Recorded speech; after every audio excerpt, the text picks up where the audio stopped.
Hey everyone, it's Sarah with Courageous Color, and today we're going to be mixing purple.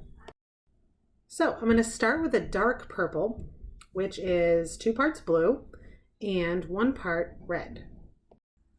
So first we'll make a dark purple or violet color, and then we'll make a light purple that will be more like a lavender color. Now I always use heavy-bodied acrylic paint from Saks. That's my favorite brand. But you can use colored pencil, oil paint, food coloring, or really any type of dye to make this dark purple. The thing to remember is just to use 2 parts blue and 1 part red, because this color purple is more blue than red. And if you had mixed more red than blue, you might get more of like a lipstick or a berry color, or even a red crimson. Now, I know this looks really dark on the plate, so I'm going to go ahead and paint this out for you so you can really see how awesome this purple color is. Yes, okay, so that is like a violet, dark purple. This came out really, really well.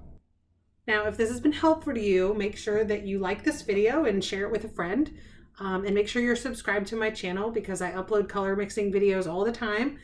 Hit the bell twice to get notified of every new video. Or tell me in the comments what colors you're trying to mix, and hopefully I can help you out.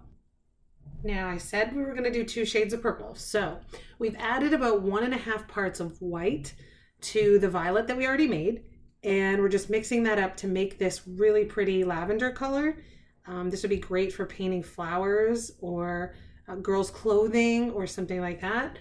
Actually, let me know in the comments too what you use these colors for. I want to paint out this light purple for you on this white piece of paper, and then I'm going to show you a really cool, really easy abstract painting that I did with these 2 shades. So thanks so much for watching. Make sure you subscribe to Courageous Color and like and share this video. Here's my painting.